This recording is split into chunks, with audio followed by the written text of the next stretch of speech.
भाई बहुत लोगों का सुन लिया मैंने। मैं बहुत ज़्यादा फेमस नहीं हूँ, मैं बहुत बड़ी क्रिएटर नहीं हूँ, मैं बहुत बड़ी इन्फ्लुएंसर नहीं हूँ, ना मुझे बनने का शौक है।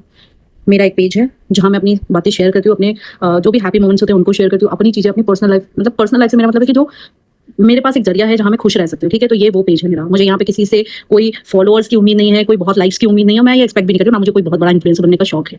ठीक है, मैं अपनी लाइफ में बहुत कुछ करके बैठी हूँ, तो मुझे ये इसका तो शौक बिल्कुल भी नहीं है। तो मैं बस मेरे मन की जो बात थी, जो मेरा पॉइंट ऑफ व्यू था, वो मैंने मेरे पेज के थ्रू शेयर किया, ना कि किसी और के पेज के थ्रू शेयर किया। तो किसी को ये राइट नहीं, अगर आप लोग डेमोक्रेसी की बात करते हो तो उसका हिस्सा मैं भी हूँ, और मुझे ये राइट है कि मेरे मन में जो है, जो मेरा पॉइंट ऑफ व्यू है, वो मैं शेयर कर सकती हूँ अपने पेज से। ठीक, तो किसी को ये राइट नहीं है कि पहली बात तो मेरे कमेंट में आके या मुझे डीएम में आके फालतू की कोई भी बकवासियत करे। वो आपका पॉइंट ऑफ व्यू है कि आप किसको सपोर्ट कर रहे हो या किसके आप खिलाफ हो, ये आपका पॉइंट ऑफ व्यू है, and I am totally agree with that. बस मेरा पॉइंट था कि अगर सच में कोई चाहता है कि एजुकेशन सिस्टम सुधरना चाहिए, तो फर्स्ट शुरुआत उसकी रिजर्वेशन कोटा को हटाने से होनी चाहिए। एंड यही पॉइंट मैंने शेयर किया था अपना, जिसपे कि मुझे आगे लोग ज्ञान देने कि तुम इनसेंसिटिव हो, तुम फलाना हो, तो तुम्हारा पॉइंट ऑफ व्यू है तो तुम बहुत सेंसिटिव हो, और मेरा पॉइंट ऑफ व्यू है तो मैं इनसेंसिटिव हूँ।